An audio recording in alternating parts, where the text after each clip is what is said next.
প্রকৃতির রূপরেখা পরিবেশে আমার যত ছবি আঁকা শুধু তোমাকে দিয়ে। আমার যত ছবি আঁকা শুধু তোমাকে দিয়ে। ও গো সাজে আমার যত ভালোবাসা শুধু তোমাকে দিয়ে।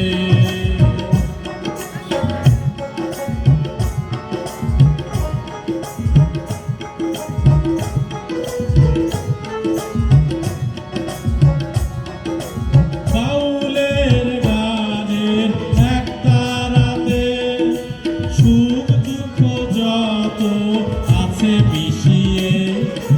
বাউলের গানের একটা রাতে সুখ দুঃখ যত আছে মিশিয়ে।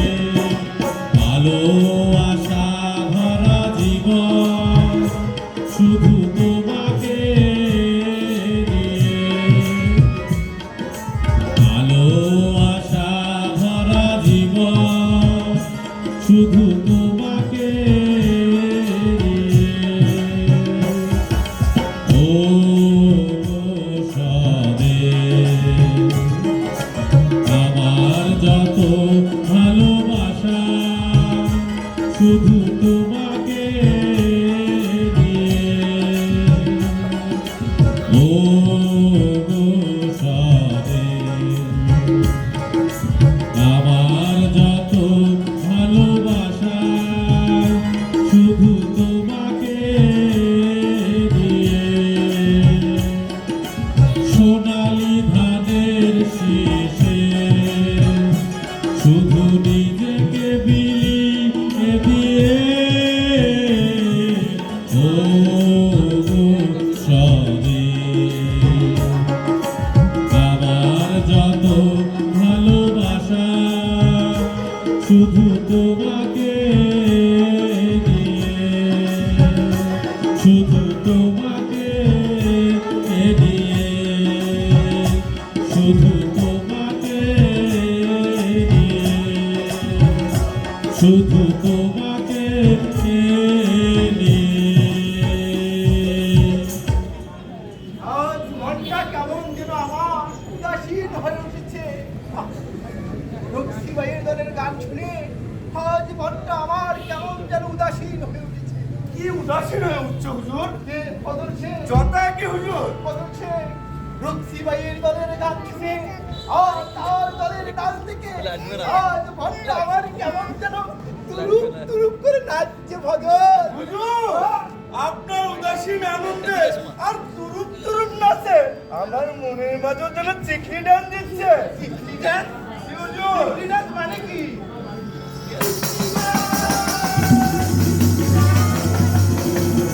রসের বিনোদিনী চিকন গোয়ালিনী। রসের বিনোদিনী চিকন গোয়ালিনী। ভরা যৌবনে তার জোয়ারের পানি। হায় হায় ভরা যৌবনে তার জোয়ারের পানি। রসের বিনোদিনী চিকন গোয়ালিনী। রসের বিনোদিনী চিকন গোয়ালিনী। ভরা যৌবনে তার জোয়ারের পানি। হায় হায় ভরা যৌবনে তার জোয়ারের পানি। চোখ দুটো তার কান্না কান্না রসের বিনোদিনী। চোখ দুটো তার কান্না কান্না রসের বিনোদিনী। দেখতে যেন লাগে ভালো চিকন গোয়ালিনী। দেখতে যেন লাগে ভালো চিকন গোয়ালিনী। রসের বিনোদিনী চিকন গোয়ালিনী।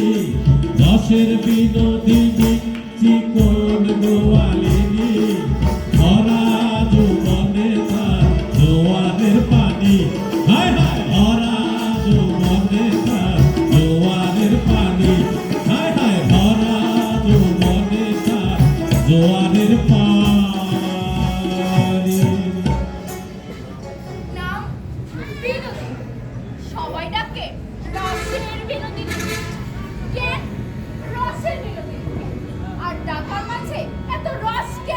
কলাহার গাছে যেমন বাদুর চলে ওই মতো ঝুলবো বন্ধু তোমার গলে কলাহার গাছে যেমন বাদুর চলে ওই মতো ঝুলবো বন্ধু তোমার গলে বন্ধু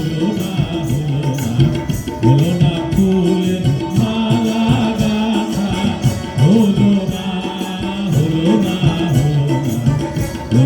ফুলের মালা গাথা হলো না বন্ধু আমার সুজন মাঝি নিশি রাইতে তারে স্বপ্নে দেখি বন্ধু আমার সুজন মাঝি নিশি রাইতে তারে স্বপ্নে দেখি বন্ধু হলো না ফুলের মালা গাথা হলো না ফুলের মালা গাথা হলো না ফুলের মালা গাথা হলো না। বাহ! মধুর সুরে কুকিল কণ্ঠে তোমার গান কি চমৎকার চমৎকার কে তুমি আর কি তোমার পরিচয় আমাকে না বলে তুমি যেতে পারবে না আমি রক্সিবাইয়ের কন্যা বিনোদিনী। নন্দিনী দিলাম তুই শেষের দিকে আছে ওই যে তুমি ভাই যখন গান রক্সি গায় ভাইয়ের কন্যা বিনোদিনী ও রক্সি বায়ে কন্যা বিনোদিনী আরে ও নাগর মধু কুঞ্জে বাড়ি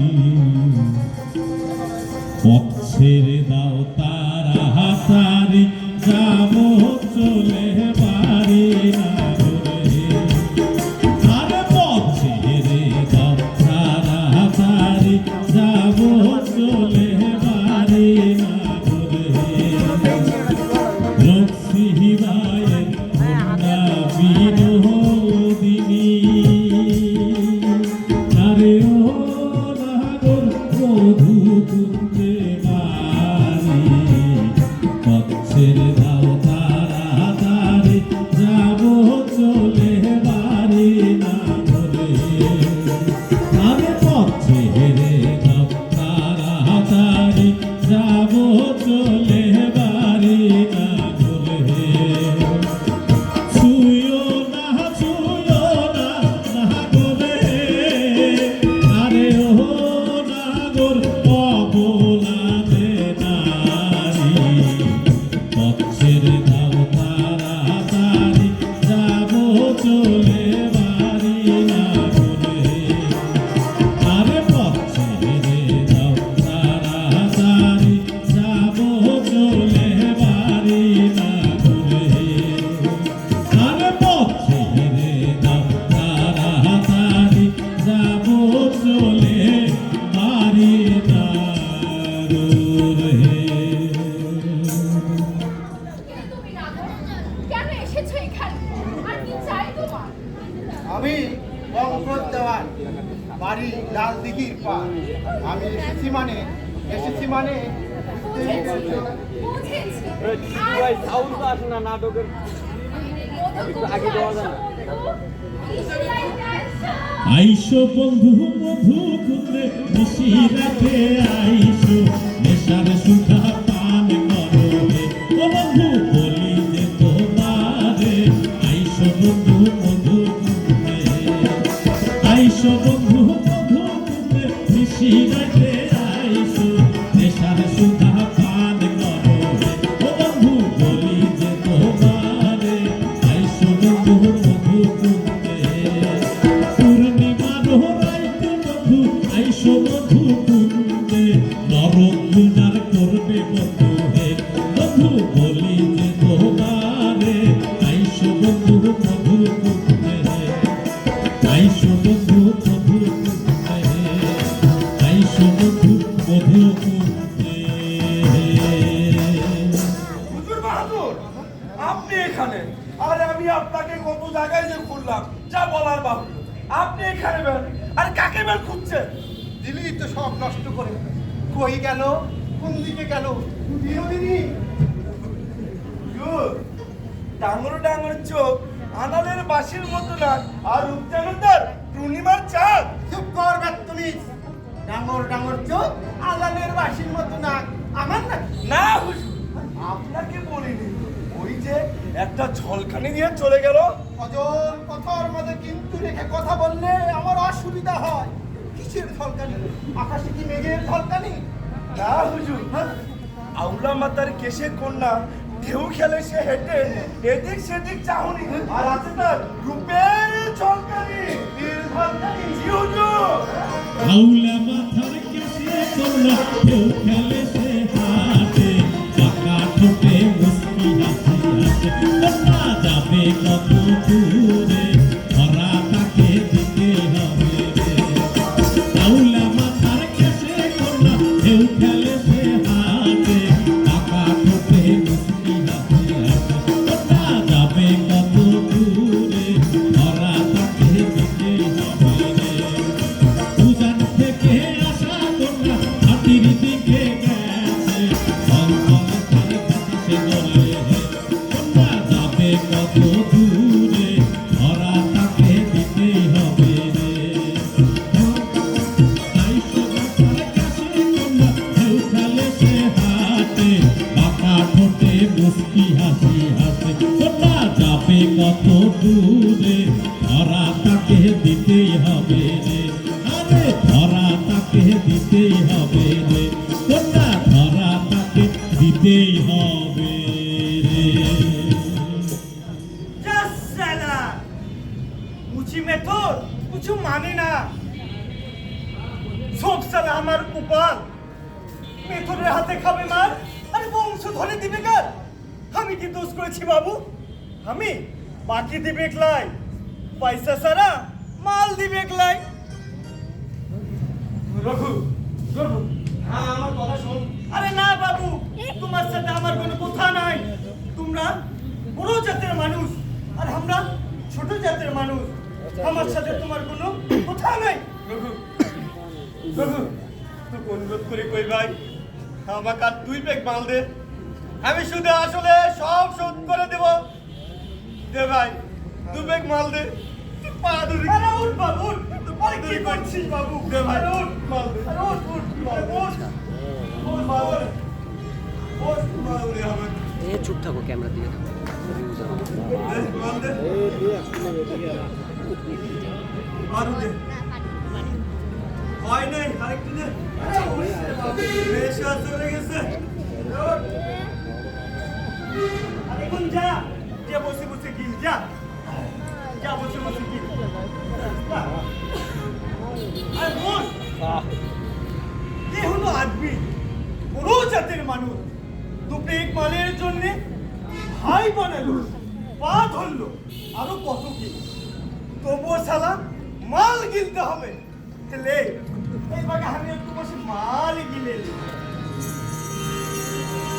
আমি মাল খাবো, আমি মাল খাবো, তাহলে হব কার বাপের কি? নিজের পয়সায় মাল খাবো, মাইসের বলার কি?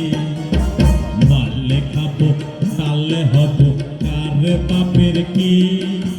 নিজের পয়সায় মাল খাবো, মাইসের বলার কি? মানুষের যে নাই হুশ, দম ফুরালে হবে ফুস। মানুষের যে নাই হুশ, দম ফুরালে হবে ফুস। সে কথা মানুষ কেন বোঝে না? মাল খাবো, আমি মাল খাবো, তাহলে হব কার বাপের কি? নিজের পয়সায় মাল খাবো, মাইসের বলার কি? মাল খাবো, তাহলে হব কার বাপের কি? নিজের পয়সায় মাল খাবো, মাইসের বলার কি? নিজের পয়সায় মাল খাবো, মাইসের বলার কি? আরে মানুষ, মানুষ আর মানুষ নাই, মানুষ এখন পশুতে পরিণত হচ্ছে। নষ্ট হয়ে যাচ্ছে মানুষের বিবেক, নষ্ট হচ্ছে এই সমাজ, নষ্ট হচ্ছে আপনি আমি। আরে দোষ কার? নিজের বিবেককে একবার জিজ্ঞাসা করুন। কিন্তু কিন্তু মানুষের বিবেক আরে বোঝা হয়ে গেছে, বোবা হয়ে গেছে। আরে বিবেক নাই, বিবেকবান মানুষও নাই। বিবেক হলো আত্মার আয়না, যা মানুষের জীবনের ভুলগুলোকে আত্মার আয়নাতে দেখা যায়। আর এই আত্মার আয়না না থাকলে তা দেখবে কিভাবে? একটি স্বচ্ছ বিবেক অর্থের চেয়ে অনেক দামি। এই কলুষিত সমাজে মানুষের বিবেক বোঝা হয়ে গেছে। পরিস্থিতির শিকার হচ্ছে এইসব সাধারণ মানুষ। নষ্ট হয়ে যাচ্ছে জীবন জীবিকা, আরে ভেঙে যাচ্ছে সংসার। এর জন্য দায়ী লাল দিঘি পারে ওই মধুকুঞ্জ, দায়ী পাড়া মহল্লার মানুষ, দায়ী সমাজ ব্যবস্থা, আর দায়ী সমাজের ওই সব নোংরা মানুষ। আরে এসব তো মানুষের অযোগ্যতা। একজন মানুষ মধুকুঞ্জে কেন যায়, কেন নিঃস্ব হয়? আমি তার উত্তর খুঁজে পাই না। বিবেককে জাগ্রত করে, তাহলে উত্তর খুঁজে পাবে। একজন মানুষ মধুকুঞ্জে কেন যায়? কেন? বাড়িতে থাকে একজন সতী মেয়ে, আর মধুকুঞ্জে থাকে সতীত্ব হারা সেও একজন মেয়ে। এই মেয়েরও যা আছে, ওই মেয়েরও তা আছে। তাহলে আপনি নারী নবী কেন, চরিত্রহীন কেন? আরে মধুকুঞ্জে ওইসব চরিত্রহীনরাই দেহ দেয়, কিন্তু ভালোবাসা দেয় না। আর যা দেয় তা ওই পয়সার জন্য দেয়, আরে সুখের জন্য নয়। তবে তবে একজন পুরুষকেও ভালো হতে হবে। একজন নারীর সদিচ্ছা থাকলে কোনো পুরুষ মধুকুঞ্জে তো দূরের কথা, কোনো নারীর দিকে কোন নজরেও তাকাবে না। তাহলে আমরা কি ধরে নেব? পরিস্থিতির শিকার না প্রতিশোধ? প্রতিশোধ, প্রতিশোধ, প্রতিশোধ, প্রতিশোধ, প্রতিশোধ। প্রতিশোধ। প্রতিশোধ, প্রকৃতির প্রতিশোধ। বিনোদিনীর ছোটবেলায় তার বাবা রক্সিবাই গানে তোলেন এক নরপিশাচ। বিনোদিনীর কোমল নরম নিষ্পাপ দেহখানিকে যখন বাঘের মতো আঁচড় কেটেছিল, বিনোদিনী তখন মনস্থ করে ফেলেছিল গাছে উঠে গলায় রশি দিয়ে আত্মহত্যা করবে। ঠিক যখন গাছে উঠবে তখন বিনোদিনীর দু চোখে কয়েক ফোঁটা পানি এসেছিল। তারপর গাছের ডালে উঠে থমকে গিয়ে স্থির হয়ে দাঁড়ালো। তখন বিনোদিনী বলল, সম্ভ্রম অশ্লীলতাহানি হলাম আমি, আর প্রাণটাও দিতে যাচ্ছি আমি, কিন্তু ওই পশুটা তো ঠিকই বেঁচে যাবে। তাহলে আমার কি হবে? না, আর কারো সম্ভ্রম অশ্লীলতাহানি হতে দেব না। বিচার, সমস্ত পাপের বিচার করেই তাকে মরতে হবে। হয় নিজে ধ্বংস হবে, না হয় ওই সমস্ত নরপিশাচকে ধ্বংস করেই ছাড়বে। সেই আগুনের মতো দিকে দিকে জ্বলতে থাকতো বিনোদিনী। শ্লীলতাহানি দেহখানি তার শ্রাপ্ত গায়ে। গাছ থেকে নেমে বিনোদিনী আস্তে আস্তে বাড়িতে গিয়ে অসুস্থ বৃদ্ধ বাবার সামনে কাঁদতে কাঁদতে নিশ্চুপ হয়ে দাঁড়ালো। অসুস্থ বৃদ্ধ বাবা তার গায়ের চাদর খুলে বিনোদিনীর শরীর ঢেকে দিল। বাবার আর বুঝতে বাকি রইল না তার মেয়ের সাথে কি হয়েছে। তবু বৃদ্ধ বাবা মেয়েকে বুকে জড়িয়ে ধরে কাঁদতে লাগলো। বললো, মা তোর কিছু হয়নি, তুই ভালো আছিস, সব কিছু ঠিক হয়ে যাবে মা। উপরওয়ালা ওই নরপিশাচের বিচার করবে, বিচার করবে। বৃদ্ধ বাবা চাচ্ছিল কাউকে কিছু না বলুক, কেউ কিছু না জানুক, কারণ সমাজের ওই নোংরা মানুষটাই বৃদ্ধ বাবা আর কোমলমতি মেয়েকে নিয়ে হাসাহাসি করবে। মেয়ের বর্তমান ভবিষ্যতের কথা ভাবতে ভাবতে বৃদ্ধ বাবা মাটিতে লুটিয়ে পড়ে হাউ মাউ করে কাঁদতে লাগলো। কোন বৃদ্ধ বাবাই চাইবে না মেয়ের এমন করুণ দৃশ্য দেখতে। বিনোদিনী কোনোভাবেই নিজেকে সান্ত্বনা দিতে পারছে না। তো তার শরীরের ওইসব নোংরা আচর যেন ইট ভাটার আগুনের মতো দাউ দাউ করে জ্বলছে, যন্ত্রণা দিচ্ছে তার কোমল দেহখানিকে। বুঝে উঠতে পারছে না কি করবে সে। যন্ত্রণা, নির্ভীক ভয়ানক যন্ত্রণা, যন্ত্রণায় কাতরাচ্ছে বিনোদিনী। তবুও বৃদ্ধ বাবা মেয়েকে বুকে জড়িয়ে নিয়ে কাঁদতে লাগলো। জ্ঞান হারিয়ে ফেললো বৃদ্ধ বাবা। বিনোদিনী আস্তে আস্তে যেতে লাগলো পুলিশের কাছে, কিন্তু প্রতিমধ্যেই থেমে গেল। কারণ জানেন, আরে পুলিশ তো প্রমাণ ছাড়া কিছু করে না, আর এটা পুলিশের দায়িত্বের মধ্যেও পড়ে না। তাকে প্রমাণ করে দিতে হবে সে নির্যাতিতা। ভাবতে লাগলো বিনোদিনী, নির্যাতিতা হলাম আমি, আর সেটাও প্রমাণ করে দিতে হবে আমাকে। এ কোন বিচার তোমার বিধাতা? এ কোন বিচার? আর যদি তাকে নিয়ে যাওয়া হতো মেডিকেল পরীক্ষায়, সেখানেও তাকে নানা নোংরা ভাবে পরীক্ষা করা হতো, হয়তো সে জানতেও পারতো না সে আরো একবার নির্যাতিত হলো। এটা আরো লজ্জাজনক। রাজনীতির পরে সবাই যখন ধর্ষকের বিচার চাচ্ছে, তখন বিনোদিনী লক্ষ্য করলো সবাই যখন ধর্ষকের বিচার চাচ্ছে, তাহলে ধর্ষক গুলোকে আরো রহস্যজনক। যাই তদারকি করে আসি। মুহূর্তে বিষয়টি ছড়িয়ে পড়লো সবখানে। কাগজে ছাপা হলো বিনোদিনী ও তার বৃদ্ধ বাবার ছবি। ভাবতে লাগলো ভিকটিম, ধর্ষকের ছবি তো ছাপা হলো না, এ কেমন বিচার? আস্তে আস্তে বিনোদিনী পাথরের মতো শক্ত হয়ে গেল, তুষের আগুনের মতো দিকে দিকে বিনোদিনী রূপান্তরিত হলো মুক্তি রানীতে। প্রতিশোধ প্রতিশোধ বদলা নেবে সে। এবার শুরু হলো পুরুষ নির্যাতনের পালা। হ্যাঁ, এবার শুরু হলো পুরুষ নির্যাতনের পালা। সব শেষ হয়ে যাবে, সব শেষ হয়ে যাবে। সব যুবক আর বৌদ্ধের কাছে বিনোদিনী এখন মুখ্য রানী। এখন অনেকে ঘর হারবে, জায়গা জমি হারাবে, পথের ফকির হবে। যা বাবু, আমরা ছোট জাত আছি, আমরাও সবে যাবে গ্লাই, আর আমার জীবন নষ্ট করবে গ্লাই। সব আমার কপাল।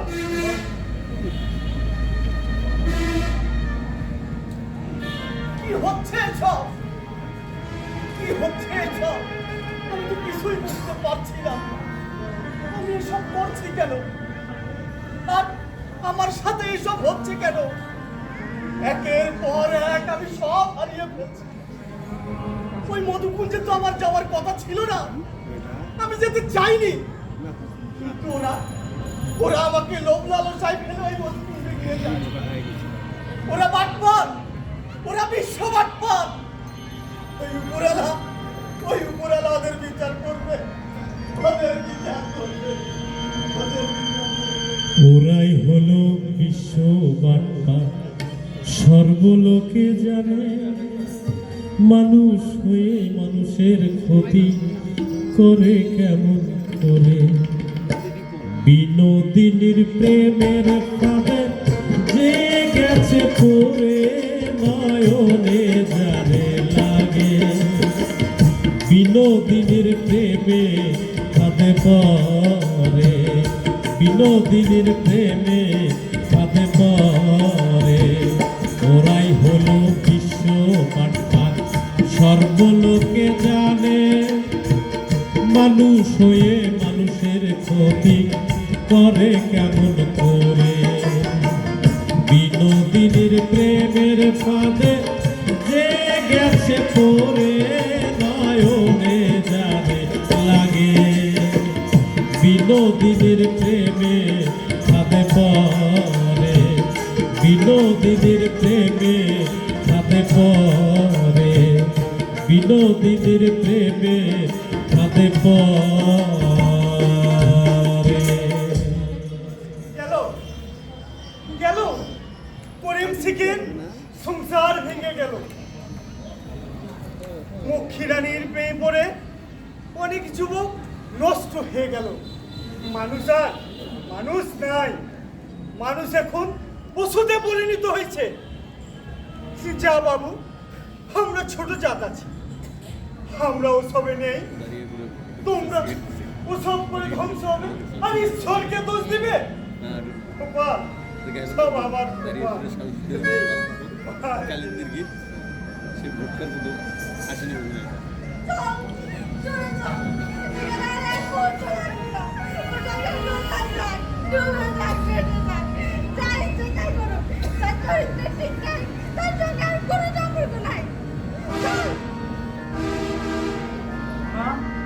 আমরা এখন কোথায় যাবো মা? যেদিকে দু চোখ যায় সেদিকে যাবো। মা, মা, আর হাঁটতে পারবো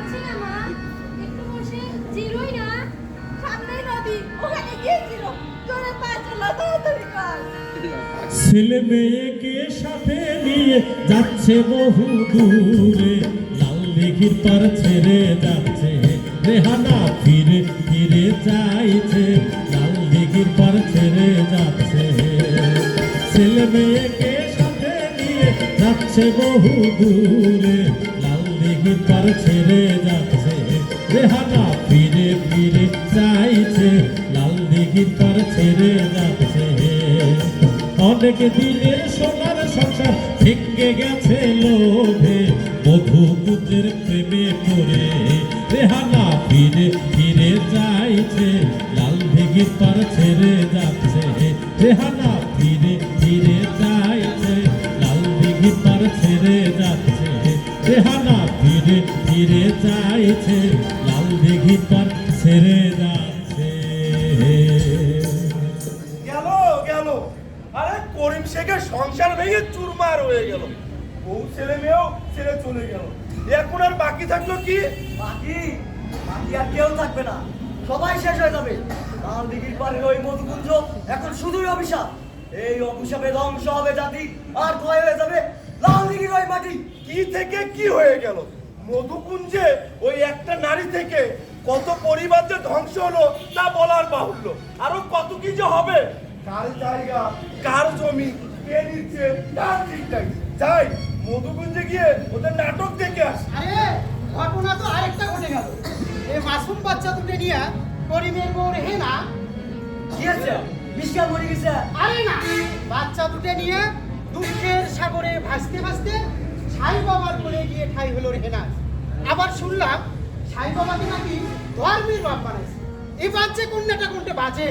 নেতা যেদিকে বাজে বাজুক, তার আগে লাল দিঘির পাড়ের ওই নেতা সাফ করা দরকার, তা না হলে পছন্দ হয়ে যাবে। আচ্ছা, করিমের জায়গা জমি কেটা কেটা বেদখল দিল, এ হারাম খাওয়া কি ঠিক? হারাম খাওয়া তো ঠিক নয়। আচ্ছা দেওয়ানি, শুনলাম বিনোদিনীর কোন কোন প্রতিষ্ঠানে কমিটি করে ওই আপনার নাম দিল। আরে নাম মাত্র এই দুটো প্রতিষ্ঠানও সভাপতি বানাচ্ছে, আর তুই একটা নাম দিলে ওই ব্যাপারখানা বন্ধ হয় না, কি বলিস? দেওয়ানি, এটা আবার শুনলাম বিনোদিনীর বিভিন্ন অপকর্মের মুনাফা ওই সাই বাবার দরবারে নাকি দিয়ে আসে। আচ্ছা, সাই বাবার দরবারে মুনাফা দিলে আরে দরবারে দিলেই তো তা পরিশুদ্ধ হয় না। তাহলে চোরা কারবারি, কালো বাজারি, মাদক ব্যবসায়ী তাও কি দরবারে মুনাফা দিলেই পরিশুদ্ধ হবে?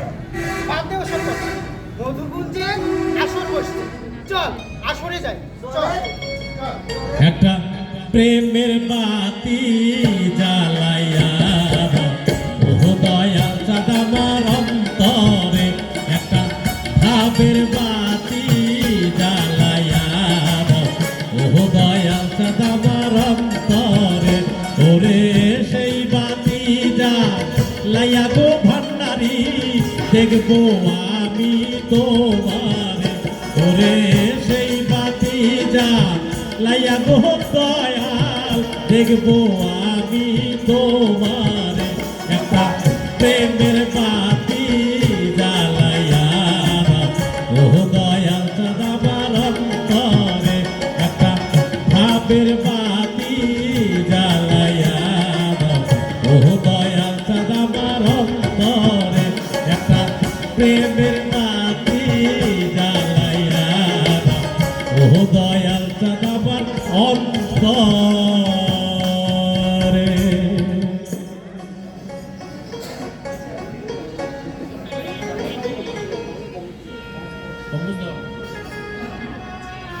লাল দিঘির পারে দিন দিন খাদ্যের কমে যাচ্ছে, কারণ বিনোদিনীর বয়সে বেড়ে যাচ্ছে, যৌবনে ভাটা পড়েছে, যৌন সার নেই, রোগাক্রান্ত হচ্ছে তার শরীর।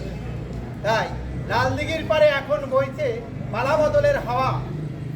আর কত, আরে আর কত? মানুষের নির্ধারিত একটা বয়স থাকে, যৌবন থাকে, দুনিয়ার প্রকৃতি তার এই সময়ে কমে গেছে। এখন প্রকৃতির প্রতিশোধের পালা। আর রাখো তোমার ওইসব প্রতিশোধ, আগে জঙ্গলবাগ এলাকা থাকি তারাও, তা না হলে প্রকৃতির প্রতিশোধ এই লাল দিঘির মাটির উপর দিয়ে বয়ে চলে যাবে। আরে জঙ্গল আর তাড়াইতে হবে না, দুমদুমি পড়ে গেছে, দুমদুমি পড়ে গেছে।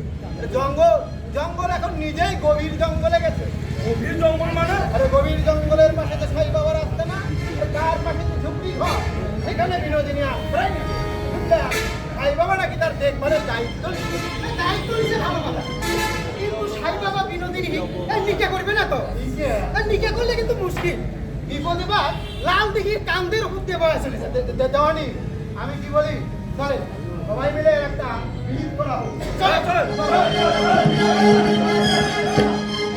বিধি রে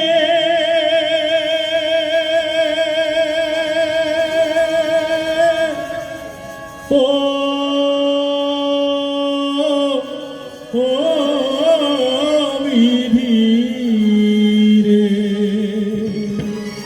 বিধির বিধান বোঝা বড় দায়, ও বিধি রে, বিধির বিধান বোঝা বড় দায়। দিনের পরে রাত আসে, রাতের পরে দিন, দিনের পরে রাত আসে, রাতের পরে দিন, মানব কুলে হবে না সে, থাকবে যতদিন। বিধি রে ও ও বিধি রে, বিধি রে ও ও বিধি রে। বিচার বিচার হবে, এই লাল দিঘির পারে ওদের বিচার হবে। যারা আমাকে মধুকুণ্ডে নিয়ে গিয়েছিল তাদের বিচার হবে, যারা আমার সংসার ভেঙেছে তাদের বিচার হবে, যারা আমার ঘর ভেঙেছে তাদের বিচার হবে, যারা যারা আমার জায়গা বেদখল দিয়েছে তাদের বিচার হবে। ওই উপরওয়ালা তাদের বিচার করবে, বিচার করবে। শেখ বাবু, আরে ও শেখ বাবু, এবার তুমি বিচার করবে বাবু। তোমার বেটুয়া ম্যাজিস্ট্রেট থেকে এসডিও, এই অঞ্চলে বড় কর্তা বাবু। বাবু ও বাবু, আমি তো পাই ধরি বাবু, আমাকে ঠেকুর ছিল না বাবু, আমাকে ঠেকুর ছিল না। আমি আর মাল খাবে নাই, আমি সব কাজ হারাই দিলাম, আমাকে ঠেকুর ছিল না। আরে রঘু, আরে ওঠ রঘু, ওঠ। এত খুশির কথা বলছিস, চল ভাই চল, আগে তোর একটা কর্মের ব্যবস্থা করি। চল ভাই, বাড়ি ফিরে চল। মানুষ সারা খেপারে তুই, মানুষ সারা খেপারে তুই, মূল হারাবি ও তুই মূল হারাবি।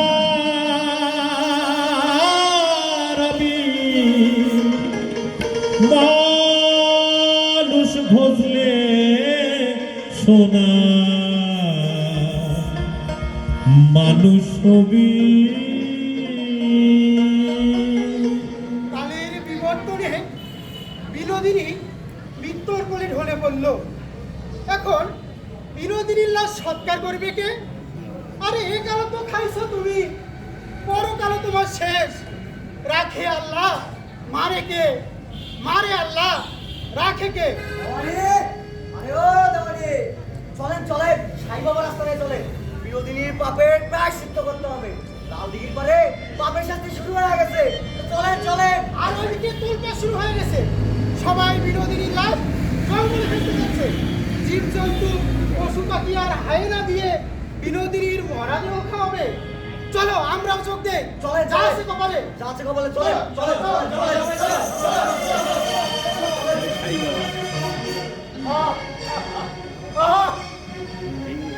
আর পারছি না, আমি আমি আর পারছি না। আমাকে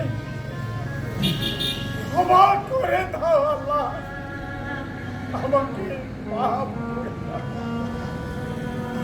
মানবতাকে বাঁচাও, সকলে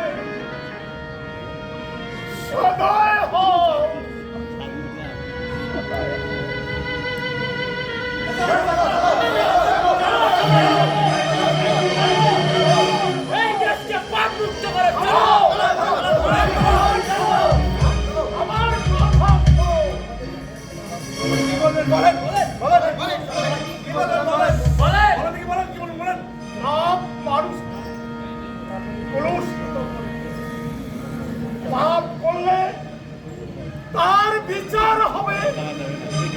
পাপ করিনি বিচার সামনে থেকে জোরে বলেন শুনতে পারি না সামনে দেখে বলে সবাই প্রতিকূল পরিবেশে পাপ মানুষকে কলুষিত করে তোলে। এই পাপ করবে তার বিচার হবে, পাপ পুণ্যের বিচার করবে আল্লাহ। আমরা কাউকে খুশি সম্পন্ন কেননা শেষ ইচ্ছায় পাপী হয় না, পাপী হয়ে ওঠার কারণ তার পাপের পীড়া।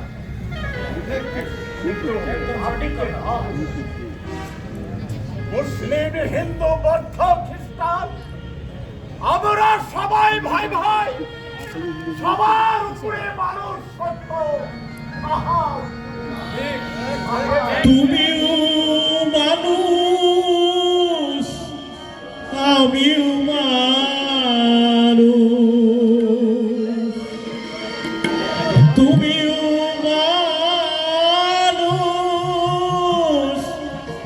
আমিও মানুষ, সকল এক মায়ের সন্তান।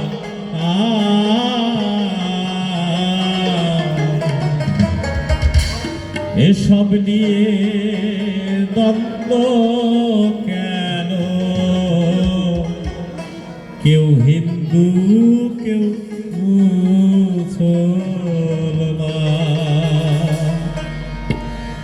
তুমিও মানুষ, আমিও মানুষ, তুমিও মানুষ, আমিও মানুষ, সকল এক মায়ের সন্তান।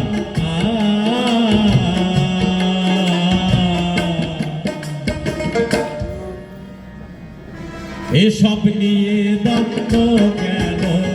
কেউ হিন্দু, কেউ মুসলমান। এসব নিয়ে দ্বন্দ্ব কেন? কেউ হিন্দু, কেউ মুসলমান। তুমিও মানুষ, আমিও মানুষ, তুমিও মানুষ, আমিও মানুষ, সকল এক মায়ের সন্তান। এসব নিয়ে